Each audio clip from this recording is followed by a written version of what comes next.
The chandeliers trembled as the doors burst open. Camilla stood frozen in the center of the grand ballroom, her champagne glass slipping from her fingers.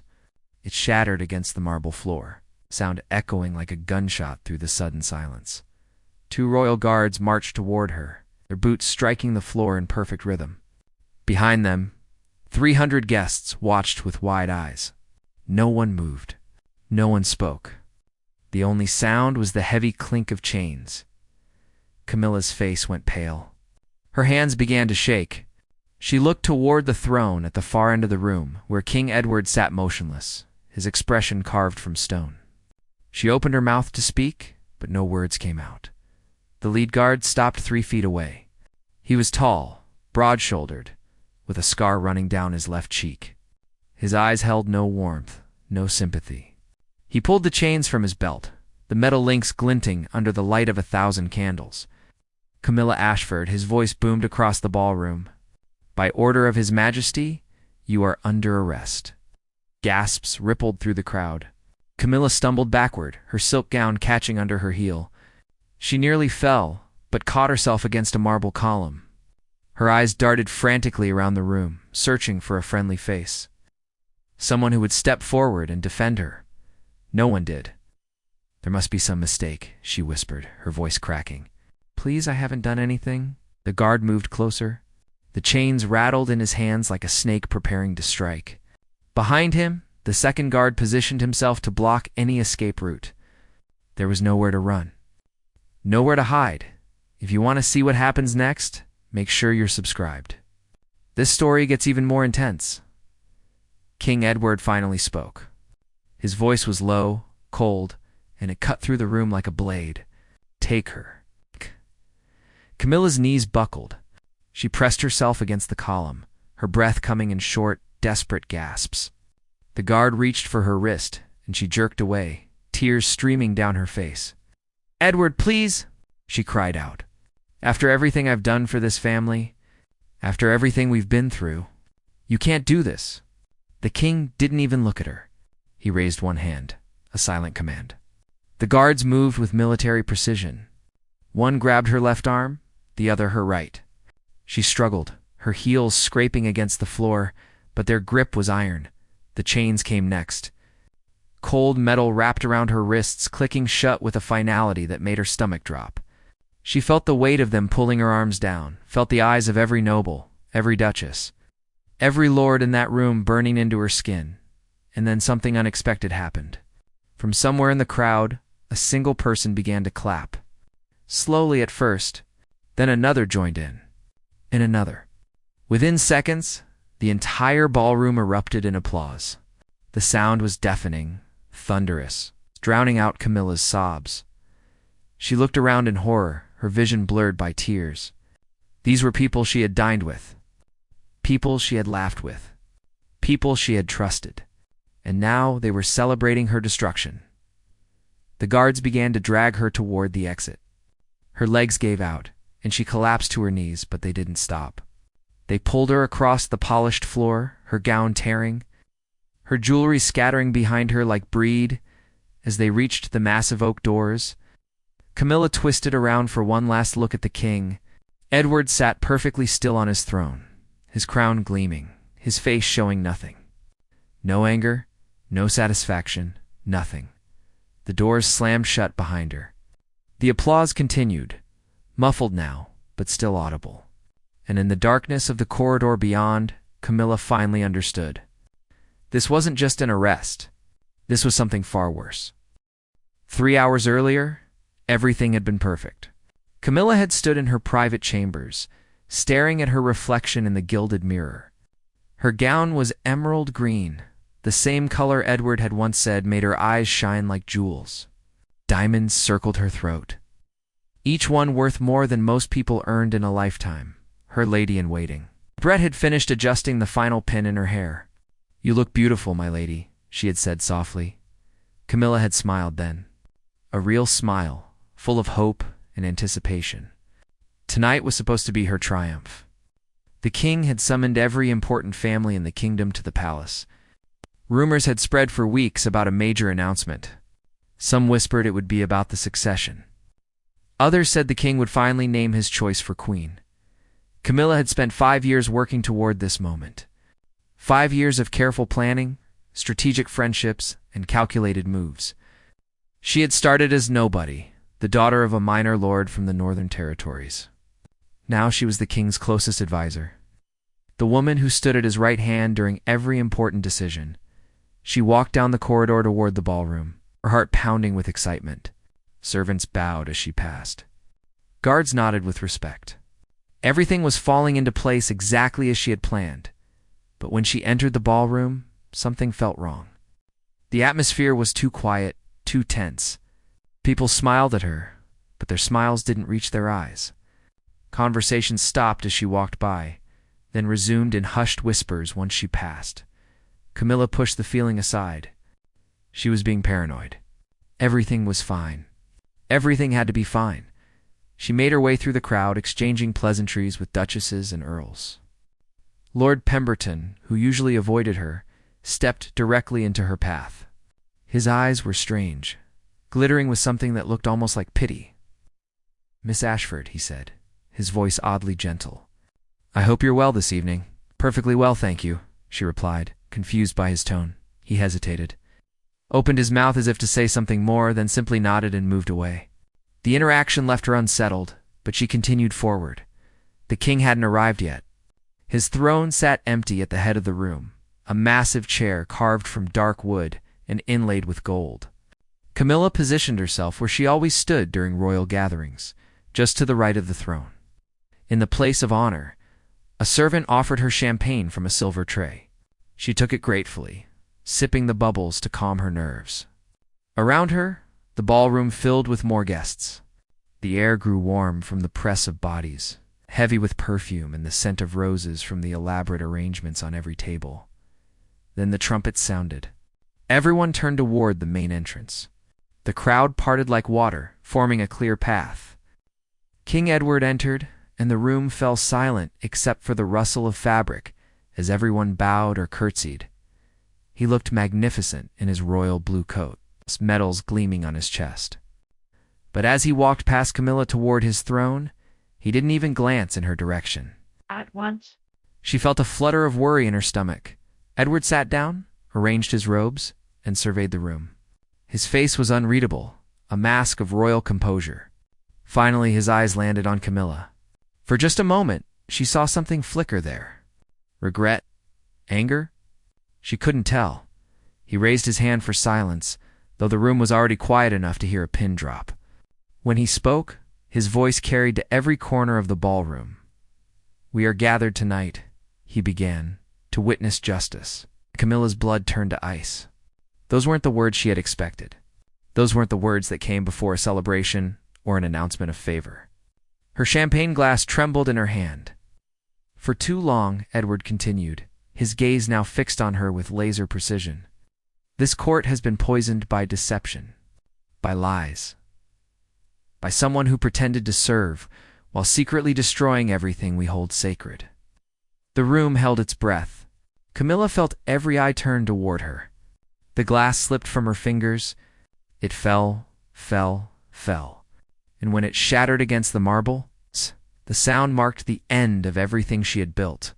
That was when the doors burst open. That was when the guards appeared. That was when her perfect world collapsed in chains and applause. The dungeon was nothing like Camilla had imagined. Not that she had ever thought she would end up here. The walls were damp stone, slick with moisture that caught the flickering torchlight. Water dripped somewhere in the darkness, a steady rhythm that echoed through the corridors like a countdown. The guards threw her into a cell and slammed the iron doors shut. The sound rang in her ears long after they walked away, their footsteps fading into silence. She was alone. Camilla pulled herself up from the cold floor, her hands still bound in chains. Her beautiful gown was ruined, torn and stained with dirt. One of her diamond earrings was missing. She touched her neck and felt blood. Where the necklace had been ripped away, she stumbled to the corner of the cell and sank down against the wall. Her mind raced, trying to understand what had just happened. Edward's words kept replaying in her head. Deception, lies, poisoning the court. What was he talking about? She had done nothing wrong.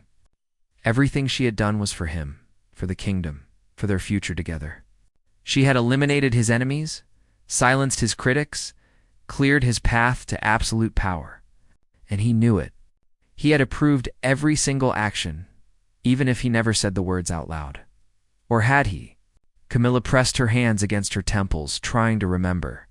When had Edward actually given her direct orders? When had he explicitly told her to do any of the things she had done? Never.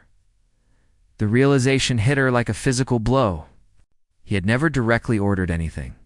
He would mention a problem during their private conversations. He would sigh about how Lord Blackwood was causing trouble with the Eastern Territories. He would frown when discussing Lady Helena's influence over the young nobles. He would express concern about the growing power of the merchant guilds, and Camilla had taken action. She had solved his problems. She had made the complaints disappear. Lord Blackwood lost his lands after documents mysteriously surfaced, showing he had committed treason. Lady Helena withdrew from court life after scandalous rumors destroyed her reputation. The merchant guilds fell apart when their leader died in what everyone believed was a tragic accident. Camilla had thought she was being clever. She had thought she was proving herself invaluable.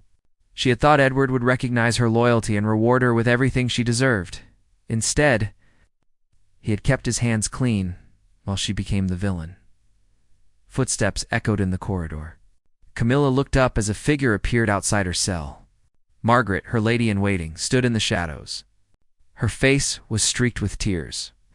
"My lady," Margaret whispered, her voice breaking. "I had to see you. I had to know if you were all right. Does it look like I'm all right?" Camilla's laugh was bitter, hollow. "They arrested me in front of the entire court. The king himself ordered it. How did this happen, Margaret? How did everything fall apart so quickly?" Margaret glanced nervously down the corridor, then moved closer to the bars. Her next words came out barely audible. "It was the letters, my lady." "What letters?" "The ones you wrote. The instructions you gave to have Lord Blackwood's documents forged, the orders to spread rumors about Lady Helena, the payment you made to the assassin who killed the merchant guild leader." Margaret's voice dropped even lower. "Someone collected them all. Someone turned them over to the king." Camilla's heart stopped. She had been so careful. She had burned every piece of evidence, or so she thought. "That's impossible.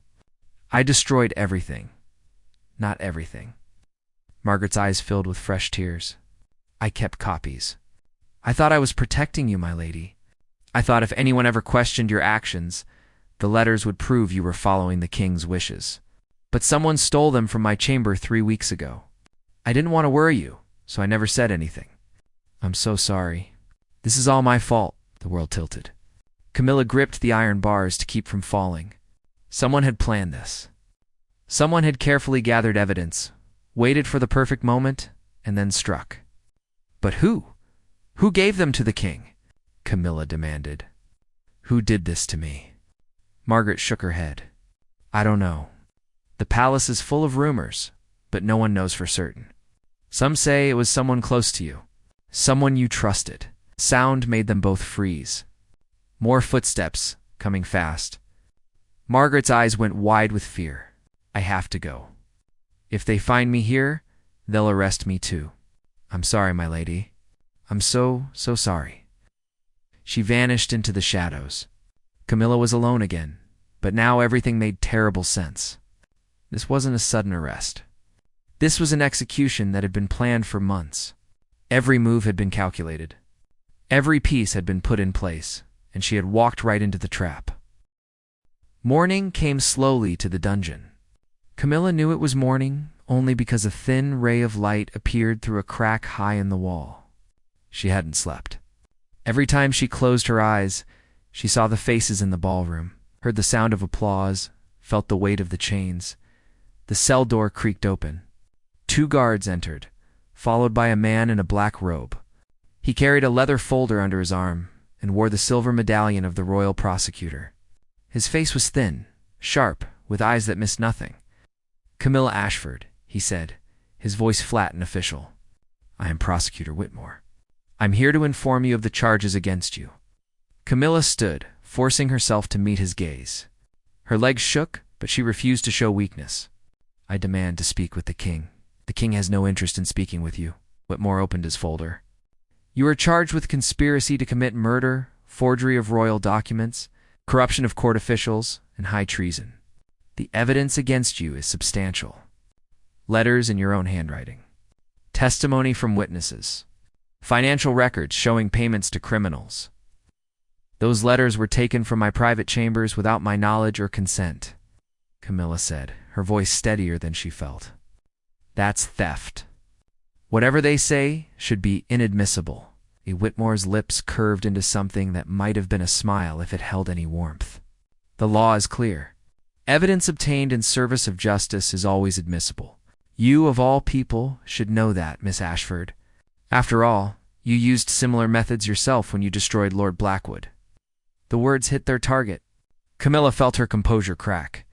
"I was protecting the kingdom. Everything I did was to strengthen the crown." "No." Whitmore's voice turned cold. "Everything you did was to strengthen yourself. You eliminated rivals. You silenced critics. You murdered anyone who stood between you and power.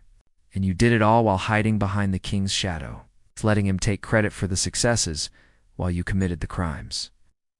"The king knew," Camilla said desperately. "He approved every action. Did he?" Whitmore pulled a document from his folder. "Because I have here a sworn statement from His Majesty stating that he never authorized any of your activities, that he was horrified to discover what you had done in his name, that you manipulated his trust and abused your position for your own gain." Camilla's knees buckled.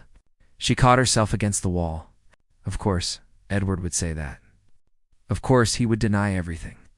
He was protecting himself, preserving his reputation, making her the scapegoat for all the dark deeds that had secured his power. "You can't believe him," she whispered. "He's lying to save himself." "It's not about what I believe." Whitmore tucked the document away. "It's about what the evidence shows. And the evidence shows that you, acting alone and without authorization, committed terrible crimes against the crown and its subjects." He turned to leave, then paused at the door. "Your trial begins tomorrow at noon. I suggest you prepare your defense, though I must warn you, the outcome is already certain. The king wants justice, and justice is what he'll get." The door slammed shut. Camilla sank to the floor, her mind spinning. Tomorrow, she had less than a day to figure out how to survive this. Less than a day to find a way to prove Edward's involvement, or at least cast doubt on the case against her. But how? She had no allies, no evidence. No one who would risk the king's anger to speak on her behalf. Everyone who might have helped her was either dead, ruined, or too terrified to act. She thought about Margaret's words. Someone close to you. Someone you trusted. Who would have access to her private letters? Who would know where to find evidence?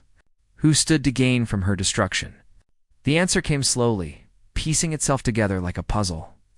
There was only one person who fit all the criteria.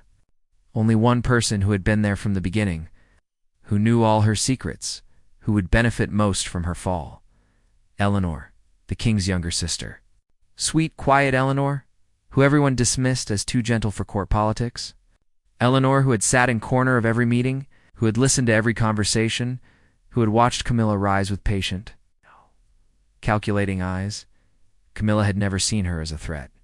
Eleanor was shy, bookish, more interested in charity work than power. Or so everyone thought. But what if that was exactly what Eleanor wanted everyone to think? What if behind that innocent smile was a mind even more cunning than Camilla's own? It made perfect sense. Eleanor would inherit nothing as long as Edward ruled and eventually married. But if Camilla was removed, if the king's closest advisor was destroyed as a traitor, Edward would need someone new to rely on. Someone family. Someone he could trust. Eleanor had played the longest game of all. She had let Camilla do all the dirty work, let her eliminate all the obstacles, let her take all the risks. And then, when the path was clear, Eleanor had struck. She had gathered the evidence, presented it to her brother, watched as Camilla was dragged away in chains. And the worst part, Camilla had to admire it. It was brilliant, ruthless and perfect, and absolutely brilliant. The guards would come for her tomorrow. They would drag her to the throne room, put her on trial, and execute her for crimes that both she and the king knew he had wanted done. And Eleanor would stand beside her brother, the picture of royal grace. Hiding her victory behind sad, sympathetic eyes, Camilla pressed her forehead against the cold stone wall. She had lost, completely and utterly lost. The trial was a spectacle. The throne room had been transformed into a courtroom, with rows of seats filled with nobles eager to watch Camilla's destruction. Guards lined every wall. Scribes sat ready to record every word. The air buzzed with anticipation, the crowd hungry for drama. Camilla was led in, still wearing chains. Her once beautiful gown was now wrinkled and stained. Her hair hung loose around her shoulders. She looked small, diminished, nothing like the powerful figure who had once commanded this very room. But she held her head high. If they wanted a show, she would give them one. King Edward sat on his throne, his face a mask of royal judgment. Beside him, exactly as Camilla had predicted, stood Princess Eleanor. She wore white, the color of innocence and purity. Her hands were folded demurely in front of her, her eyes downcast. The perfect picture of a grieving sister watching justice unfold. Prosecutor Whitmore stood and began presenting the evidence. He spoke for an hour, detailing every crime Camilla had committed. He showed the letters, read them aloud, so everyone could hear her cold, calculating words. He brought forward witnesses who testified about payments, secret meetings, whispered threats. Each piece of evidence was damning. Each witness was credible. Camilla watched the faces in the crowd turn from curiosity to horror to disgust. She saw former friends shake their heads. She saw people she had once helped look away in shame. When Whitmore finally finished, the room fell silent. Edward leaned forward on his throne. "Camilla Ashford, you have heard the charges against you. How do you plead?" Camilla took a deep breath. This was her only chance. Her last chance. "Not guilty, Your Majesty," a murmur rippled through the crowd. Edward's eyes narrowed. "Not guilty? The evidence against you is overwhelming. The evidence shows that crimes were committed," Camilla said, her voice clear and steady. "But it doesn't show the whole truth. Everything I did with your knowledge and approval." Gasps erupted throughout the room. Edward's face darkened. "That's a lie. I never authorized any of your actions. You never had to." Camilla turned to face the crowd, speaking directly to them now. "The king is too clever to leave direct orders. He speaks in hints and wishes. He mentions problems and waits for others to solve them. I was his instrument, yes, but I was an instrument he wielded knowingly. Enough." Edward stood, his voice thundering. "You dare to implicate your king in your crimes? You dare to suggest that I would order murder and treason? I suggest nothing." Camilla met his eyes without fear. "I'm simply telling the truth. Lord Blackwood was destroyed because he threatened your eastern territories. Lady Helena was silenced because she was gathering support for a rival claim to the throne. The Merchant Guild leader was killed because he was planning to limit your power. Every action I took served your interests." Whitmore stepped forward. "These are desperate lies from a woman facing execution. Your Majesty, we shouldn't allow. Let her speak." The voice came from Princess Eleanor. Everyone turned in surprise. It was rare for Eleanor to speak during official proceedings. She looked at Camilla with those gentle eyes, but there was something else there now. Something sharp. Let her finish her lies. Let everyone hear how far she's willing to go to escape justice. Camilla stared at Eleanor. In that moment, she saw the truth written clearly on the princess's face.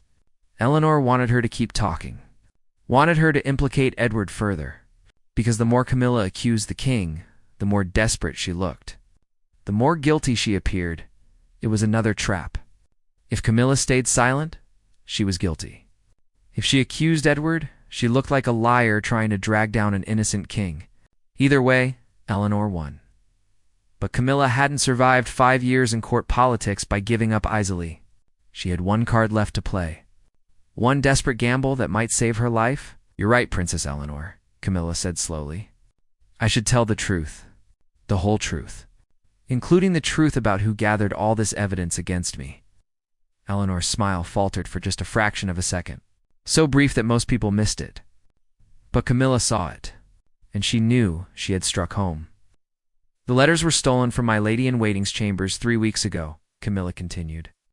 Someone with access to the private royal wing. Someone who knew exactly where to look. Someone who has been planning this for months. What are you suggesting? Edward's voice was dangerous now. I'm suggesting that while I may be guilty of the crimes I committed, I'm not the only one who played this game. Someone used me. Someone let me take all the risks, do all the dirty work, and then destroyed me when I was no longer useful. Camilla turned to face Eleanor directly. Someone who stands to gain everything from my fall. Someone who will now be the king's most trusted advisor, his closest confidant, his heir, if he never marries. The room erupted. Everyone started talking at once. Eleanor's face remained calm, but her hands tightened on her dress. Edward stood, demanding silence. These are wild accusations, Eleanor said softly. Camilla is clearly desperate. She'll say anything to avoid her fate. Perhaps, Camilla agreed. Or perhaps someone should search your chambers, Princess. Perhaps they'll find copies of those stolen letters. Perhaps they'll find evidence of the payments you made to have them stolen in the first place. Eleanor's composure cracked. For just an instant, fear flashed across her face. It was enough. Edward saw it. So did others in the crowd. Search her chambers, Edward commanded. Now, Eleanor opened her mouth to protest, but nothing came out. Guards moved toward her, and suddenly the hunter had become the hunted. The wait was agonizing.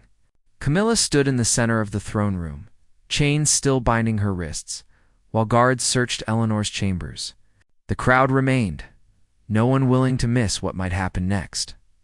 Eleanor stood rigid beside the throne, her face pale but composed. She had recovered from her moment of fear, rebuilding her mask of innocence. Time crawled forward. Minutes felt like hours. Camilla's heart pounded so hard she was certain everyone could hear it. What if she was wrong? What if Eleanor had been smart enough to destroy any evidence? What if this desperate gamble only made things worse? Finally, the doors opened. The guard captain entered, carrying a small wooden box. His face was grim. He approached the throne and knelt before King Edward. Your Majesty, he said quietly, we found this hidden beneath a loose floorboard in the princess's wardrobe. Edward took the box with trembling hands. He opened it slowly. Inside were papers folded and tied with ribbon. He pulled one out and began to read. His face went from confusion to shock to something dark and terrible. Eleanor, he whispered, tell me this isn't what I think it is. Eleanor's composure finally shattered. Tears sprang to her eyes. Brother, please, let me explain. Explain. Edward's voice rose. These are copies of Camilla's letters. These are notes in your own handwriting detailing how you plan to use them against her. These are receipts for payments made to the thief who stole them. He stood, the box falling from his hands, papers scattering across the floor.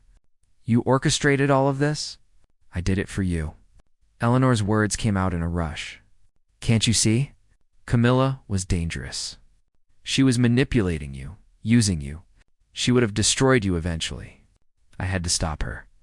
By framing her. By staging this entire trial, Edward's face was red with fury. You made me look like a fool, Eleanor. You made me arrest an innocent woman. She's not innocent. Eleanor shouted. The entire room gasped. No one ever raised their voice to the king. She committed those crimes. Every single one of them. I just made sure she would finally pay for them instead of hiding behind your protection. The truth hung in the air like smoke. Camilla felt a strange mix of vindication and horror. Eleanor had been right about one thing: Camilla was guilty. But Eleanor's methods had been just as twisted, just as manipulative. Edward sank back onto his throne. He looked older suddenly, tired. You're my sister. My family. How could you? Because family is all that matters. Eleanor's voice grew desperate. These nobles, these advisors, they come and go. But we're blood, Edward. We should only trust each other. I was trying to protect you from someone who would have betrayed you eventually. The only betrayal I see, Edward said coldly, is yours. He turned to the guards. Take the princess to a chamber. Under guard. She's not to leave or speak to anyone until I decide what to do with her. Eleanor's face crumpled. Edward, please. I'm your sister. I know. Wait. His voice broke on the words. That's what makes this so much worse. Guards moved forward and gently took Eleanor's arms. She didn't resist. As they led her away, she looked back at Camilla with pure hatred in her eyes. Not the hatred of an enemy, but something deeper. The hatred of someone who had lost everything. When the doors closed behind Eleanor, the throne room fell silent. Edward sat on his throne, his head in his hands. Finally, he looked up at Camilla. It seems, he said slowly, that this situation is more complicated than I thought. Camilla said nothing. There was nothing to say. My sister was right about one thing, Edward continued. You are guilty of the crimes you're charged with. The evidence is real. The deaths you caused, the people you destroyed, those things happened. You did them. I did, Camilla admitted. But I did them for you. I know. God. Edward's voice was barely a whisper. And that's something I'll have to live with for the rest of my life. He stood and walked down from his throne until he stood directly in front of her. This close, she could see the exhaustion in his eyes, the weight of the crown that sat on his head. I could execute you, he said. The evidence warrants it.